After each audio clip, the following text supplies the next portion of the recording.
Well, welcome to the Digital Dialogue. It's always a bit daunting when you're actually interviewing one of your own patrons. But Mike Mrdak, Chairman of NEC Australia, distinguished long-term Mandarin, Head of Department of Infrastructure and other things in Canberra, and mate of mine. How are you, Mike? Very well, Chris. Thank you very much for the opportunity. Well, mate, you and I have been co-conspirators of Western Sydney for many years. Back in the dim dark days when the Conservative government sort of considered Canberra a rural development agency and ignore the city. So Labor would come in with a big agenda from Gough forward, spend billions and millions of dollars, bugger it up enough in delivery to give the Conservatives a chance to get out of it again, or the reason to get out of it again, and then the cycle kept changing. Malcolm appears to have been the first PM to change the cycle of Conservative thinking such that cities are a fundamental responsibility of federal national governments as well. Though notwithstanding you and I, was that the much maligned Tony Abbott who finally put his hand in his pocket to pay for Badgerys Creek. So how does it open to where do you think urban policy sits in Canberra these days where you sit today? How do you think the cities are thought of by our national government? Look, much more stronger agenda in cities by the federal government than for most of my career in the public service. So I think you're absolutely right. It waxed and waned depending on the colour of the government of the day. And the level of involvement was always patchy depending on individual projects. I think the really big change in the last decade and probably the last 15 years has been, I think, when Anthony Albanese became infrastructure minister, he set up a dedicated cities unit. That made a change because for the first time in a long time, we were starting to produce the data sets that actually underpinned the importance of the federal government involvement. And I think over the last decade, as you've said, successive prime ministers have led the way, and certainly Prime Minister Turnbull made cities a fundamental part of the agenda. But he also did it in a way, and I think that's really the really big change. Cities are no longer viewed as an issue of political choice. It's actually recognising the reality that most of our GDP is generated in our cities and most of our people live there. And for a services economy like Australia, while we're very fortunately blessed with natural resources and to be a commodity supplier, most of our employment and most of our future economic growth is actually going to happen in our city areas. And the big turnaround, as you and I know, Chris, when we worked on Western Sydney issues, more than a decade ago, trying to look at the infrastructure issues around aviation, the big thing that we argued was this is not an aviation or transport issue. It's actually an economic development issue where you have Western Sydney is Australia's fourth largest economy in its own right. It actually, there are now millions of people west of Parramatta. This is actually a fundamental part of national development. In the same way that we would view any region which created as much GDP as Western Sydney does would be viewed much more strongly and should have been for a long time. Do you think with my former deputy CEO that he was, and Property Council and TTF days, he knew the value of infrastructure development. Do you think we should be talking about a suburban agenda rather than an urban one? In fact, is there regional, suburban and urban? Are they different? Is that where we've probably got a current national government focusing on suburban issues? I think that's right. And I think we need all three. I mean, you've got to talk at a macro picture about the economy as a whole, particularly when you talk infrastructure. But regional infrastructure matters. I mean, I think when we look back on it, when in my former infrastructure department, we decided to do some data analytics about 15 years ago, particularly focusing on Sydney and the East Coast cities, which are global cities of scale now. What we found was the inherent disadvantage that had arisen because of lack of investment in infrastructure. And that was it was having a national economic cost, a regional economic cost, and was having a hell of a lot of social cost to the communities in Western Sydney. And so I think the suburban agenda, households matters, but ultimately households depend on not only their own income, but also the urban amenity around them, the transport services they have, and their access to jobs. And the really defining change in the last decade has been that we've been connecting Western Sydney, governments at all levels have been connecting Western Sydney to jobs, now, increasingly now by bringing jobs to the West. And that's the big fundamental economic shift I've seen in the last half of my career, we spent a lot of my time as a transport person working out how to get people from Western Sydney to a job. The debate now is actually about getting jobs to the west, which is actually one of the biggest improvements you can make to both people's lives and their economic prospects. Before we jump into your current role, which is bringing jobs to the west and high-tech jobs in your new role as NSC Australia Chair, let me just reflect on, one of the more distinguished careers in the Commonwealth Public Service and in the service of Western Sydney. You were our Canberra ambassador for many years, and in that way you got it when most didn't. But New South Wales has been going through political challenges lately with sports grants and local government grants and others. In your role in infrastructure, you sat on the perennial issue of regional grants, which both sides of politics tended to use in some way as a good little slush fund or whatever. Do you think, putting all aside and recognising all sides of politics are as equally guilty of this as others, do you get a sense in the community everybody's a bit sick of the partisan grant system? Is there all those little sporting clubs who spend half their budget and months of volunteers putting together a submission to be ticked by a department boss like you and then thrown out by a 22-year-old political advisor, so it doesn't suit the marginal seat strategy? Where do you think that sits in the spirit of governance across Australia? Look, I think it destroys confidence in government. The one thing Australians want, and quite rightly, is fairness. Fairness in their ability to seek support from government, fairness in program administration, because ultimately democracies rely on people having confidence that the system is fair and everyone has an opportunity. It's ingrained in our DNA as Australians that everyone should have equal opportunities. And I think, unfortunately, the most recent events have been happening around grant programs. And it's happened. There's always been an element of judgment, and in a democratically elected system, there should be. Anyone who thinks there should be a margin call for the howlers, right? It shouldn't be a standard. Grants shouldn't be determined by the party office. They should be determined by the judgment taking departmental advice. Exactly. The judgment always that ministers and members of parliament bring is that broader community perspective, because the reality is that, officials like for much of my career and the best economic models and all of the best officials, we operate in a certain environment. We don't have the depth of access to people's views. And that's what members of parliament bring, and ministers bring life experience and judgment. That's what we have democratically. I spent a week trying to get a state funeral for Tommy Rodonicus. It took some politicians to realise that, it might be a bad thing to give the punters what they want when the bureaucrats have done their list and check box. Exactly. So you're right, it works both ways. But it works both ways. But at the end of the day, it destroys confidence in government if those judgments are so partisan that people no longer believe it's a fair process. It's one thing, and I think we've been very blessed in Australia for most of our history, that most political leaders bring judgment to roles.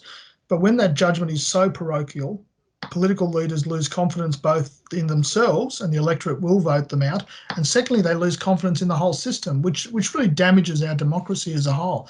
And I think that's unfortunately what we've seen with some of the way in which some of the grants programs have been managed in recent years. And I'd love to be able to say it wouldn't have happened in my day, but the reality, there's always judgments. But I am concerned about the last couple of years. I think we've seen a real shift towards a lot.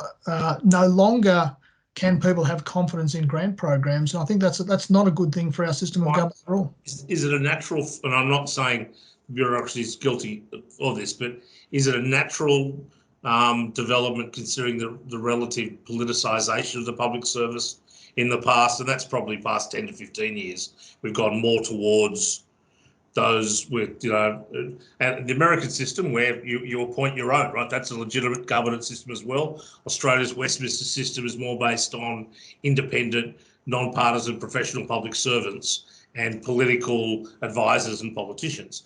We seem to have gone more towards a more partisanship in the public service and a more transitory, when the government changes, so do the advisors. Is that a positive or negative for the Australian political dynamic? Well, I think it's there's always been partisan politics. That's fine. But what's happened is the centralisation of decision making now inside, particularly leaders' offices and a small group of ministers. And what we've seen, I think, over the last 30 years, and I certainly saw it through the course of my career, over the last 30 years, we've seen a growing power of the ministerial office. And that often sees its... 22-year-old party apparatchiks bullying lifelong bureaucrats is but also more damagingly, I think, viewing that they are the government rather than the parliament. I think the real change that I've seen in the last few years is that many people in elected government believe that they are government, that the parliament is something that is just there. But in fact, as we know, in our system, the government is accountable to the parliament and the parliament accountable to the people.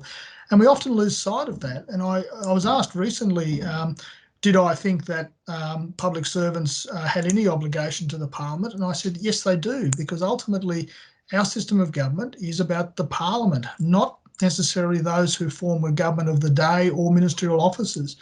And I think the thing that I think is destroying a lot of confidence in government, in a sense, is that the parliaments are no longer operating as they should. And a lot of the accountability mechanisms in parliament, such as the Senate or the upper houses in respective state parliaments, aren't being used as accountability mechanisms in the way they once were, to hold governments to account. And I think that centralisation of power, I think, is actually quite a different system of government to the way our democracy has been structured for the best part of 150 or 160 years. Like the other perennial part of a role when you're the head of infrastructure is every time an election comes around, SOTA calls for a fast rail, high-speed rail network around the country. You went through a few cycles of that. I remember back in the early days being but a speed rail, and at that stage we were going to have Qantas operate a Leighton-built train between Sydney and Canberra. But at that stage it was going to be built for the wrong reason. It was because Sydney Airport was too full and there are only two airlines at high prices. It looks like the debate around faster rail now, and it's faster, it's not the MTGVs and maglevs, it's faster than normal, seems to be for the right reasons now, for regional decentralisation and its intrastate travel, the Canberra-Sydneys, Wollongong-Sydneys, Melbourne, Bendigo kind of thing, rather than the Brisbane to Melbourne where you should always fly because it's cheaper and quicker. Are you confident that this time around, this cycle, we might actually see a sort of a faster rail eventuality rather than just political pipe dreams and pump priming proposals? I would hope so. I really do. I think you're absolutely right. I mean, I chaired the work for the then federal government in 2011-12, where we actually designed a complete high-speed network down the east coast. And the analysis was quite clear that it didn't provide either an economic or social return when you got those long-haul train services around the world. High-speed rail doesn't work. With my RPA days, I think we came up with $120 billion, to which the wonderful mate of mine and yours, Rod Eddington, said, if I had that much money to spend, I'd be putting on 3 metros in Sydney, Melbourne, Brisbane. I wouldn't be putting one train to link them all. Exactly. I mean, around the world, fast rail is terrific for relatively shorter distances, high-speed rail. But when you've got cities at least density populations, that's right. When you've got cities of at least 800 to 1,000 kilometres apart, aviation is the most efficient and effective, and also the lowest cost option for the community. But I'm hopeful that the debate, if you look at some of the analysis that was published as part of that work, what it does highlight is the importance of those regional rail links. Fast rail between the Hunter Valley and Sydney, Wollongong, Sydney, Sunshine Coast, Toowoomba to Brisbane makes a real difference to growing those regional economies.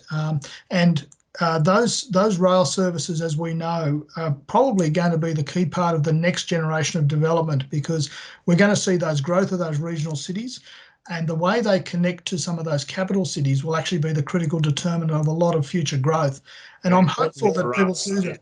We're talking about, I think, state government, because of course the federal government didn't consider a Canberra train because it hates where it's based. But states focused on a Canberra-Sydney run as well, and there certainly looks like they're going to be focusing on a Olympic Park or Parramatta touchdown point, not the centre of Sydney. So it's great news for Western Sydney and the central part of Western Sydney, where they would be the intersection point from north and south into the city. So another thing we've been campaigning for, to ensure that centralises and entrenches that centrality of Western Sydney.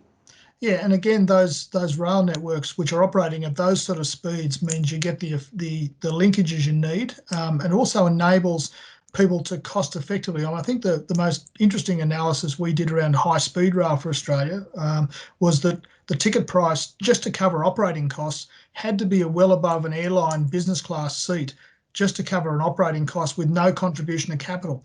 So even just the operating cost of very high speed rail just doesn't work. But for regional links of less than 300 or 400 kilometres, they make a huge difference. And if we build networks of those, what we will see is what's happening in Western Sydney. People and jobs will move to locations where they've got good transport links. And that's what will happen if we get regional rail right.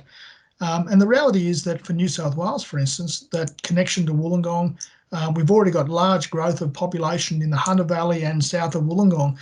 Making those rail systems work is actually quite integral to people's quality of life and getting jobs into those regions. Hopefully that process can get Wollongong across into Macarthur and up in that way. So it builds that Campbelltown-Wollongong connection that's needed. Mike, you mentioned aviation. Of course, I had the great pleasure of serving on the Joint Aviation Committee that you chaired along with your state planning and transport colleagues, which produced a seminal report on Sydney's aviation basin capacity requirement. It's come to be known as the report that obviously selected Badgerys Creek site. So as you and I know, that was one of the recommendations towards the back end of the report. The first one was all about fixing our existing airport, etc. Many people forgot that one. I wonder if you remember the story, though, that when your junior colleagues were sent to Sydney to deliver the report, one of the great keystone cop moments of governance that Jessica Hall running around Sydney with a briefcase handcuffed to her hand, trying to deliver the report to your partners, the state government, and 4 ministers and a premier refusing to officially receive a copy of the report they'd co-chaired. It wasn't a proud moment in governance, was it? No, but it is one of the more funny moments. It highlighted, I suppose, people were worried that they were going to have to take up an obligation they didn't want. It's funny to look back now, almost 10 years later, where everyone wants to be part of the Western Sydney development experience. As you and I know, it was a pretty lonely conversation a decade ago when we actually put out a report that wasn't about airports per se. It was about putting infrastructure where people were and putting jobs into locations where people were. And when people actually started to read the report, they went, oh, okay, this is not just a fit up about blaming each other about where the airport should or shouldn't be. It's actually about a long-term investment strategy. Hey, you're one of the blokes who did laugh when I brought a paper to you saying Parramatta could be Australia's next CBD. I mean, we're oracles of only 5 and 7 years ago. It's quite remarkable how quickly thinking, and when all those state ministers turn up for the opening of Western Sydney Airport, I might have to fully tell the story as Alice went from door to door. She'd ring me and try the transport minister. It had come just after Barry O'Farrell had declared Sydney's second airport should be Canberra. Again, not one of the high points of New South Wales political oratory either. But also the very fact that it was a pretty lonely conversation when we put data in the public arena which said that people in Western Sydney faced some of the longest commuting distances in the developed world to get to work, and the economic cost of that, let alone, but more importantly, the social costs that were involved in that were very high.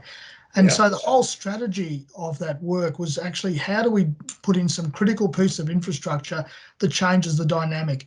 The very fact that people in Western Sydney were travelling an hour and a half to get to an airport meant that they weren't going to the airport. They weren't travelling, and the jobs.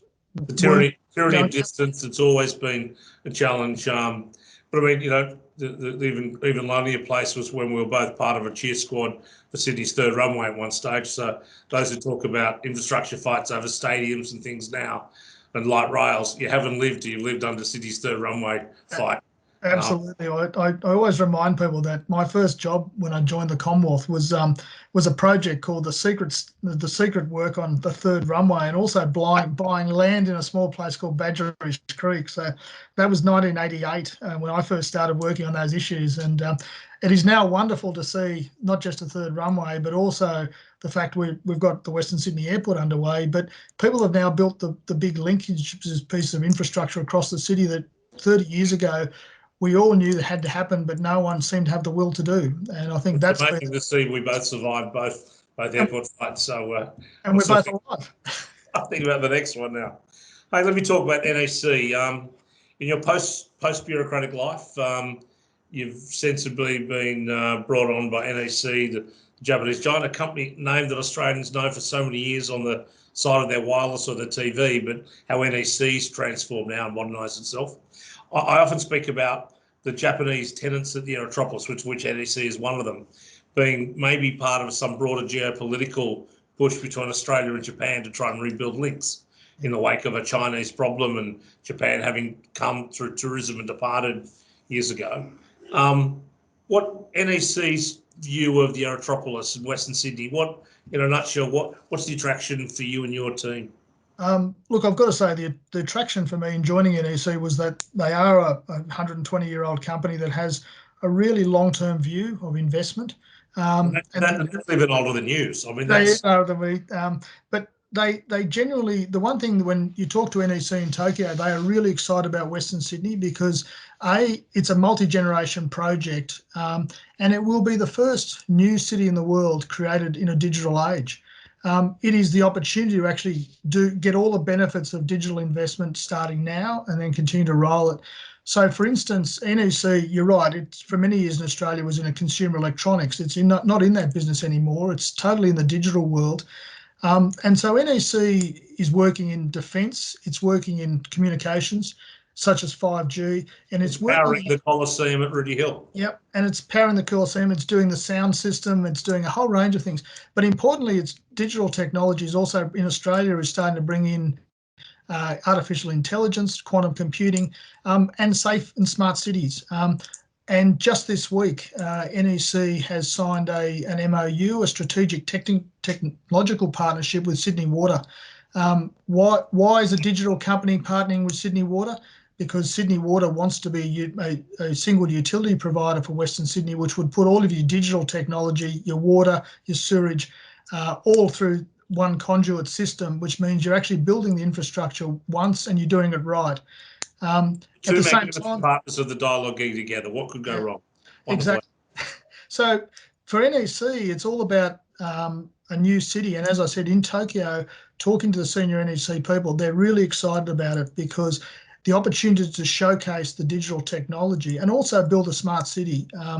The technology that's now available around biometrics, traffic systems and the like will mean that the city, Western Sydney, has huge opportunities it doesn't have the legacy issues of other parts of Australia or other world cities. It can actually build a digital city right from the start.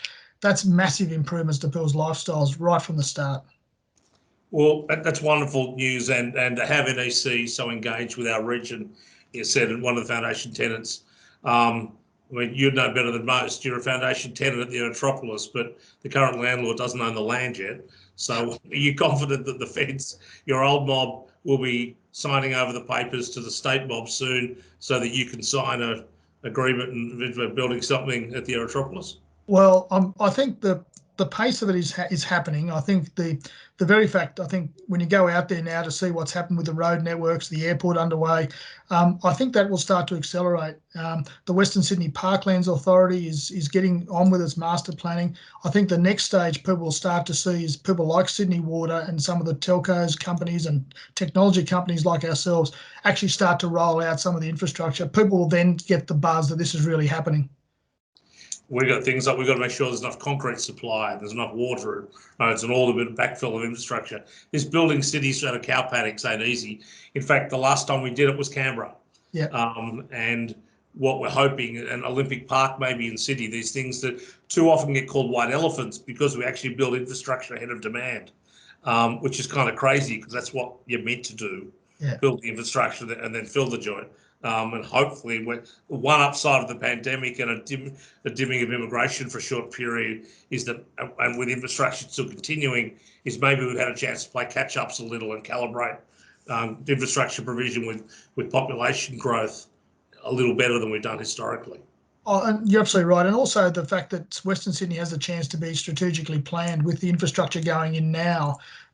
When you go out to Western Sydney and see the scale of it, and it was really interesting when I took the NEC senior leadership team there last year, they'd heard a lot about it, but it was only driving around they got a sense of the scale of the Parkland city. And to be able to to plan that now and actually roll out the digital and physical infrastructure now makes a huge difference, because you're right. I mean, this will be the first time probably in 50 or 60 years we've actually put infrastructure ahead of development across most of our urban areas. And if we do it right, we'll actually reap a lot of benefits. And we're already starting to see a lot of global companies, and New South Wales has been doing a good job of attracting global companies to come and invest in Western Sydney, because it does have long-term growth opportunities, which is not apparent in lots of other parts of the world. But just in closing, 3+ decades, 30-something years in Commonwealth employed public service, you saw it all, and from within central agencies of DPC or heading your own areas of infrastructure and communication, the arts, etc. The privatisation of Mike Mrdak has happened later in your career, probably not of your choosing at the time.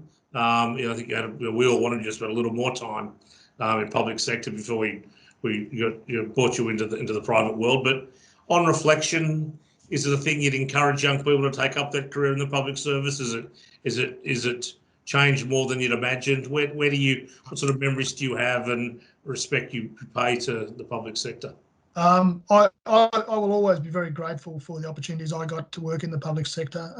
I would certainly encourage everyone to at some stage in their career do some service with the public services, either at federal, state or local level.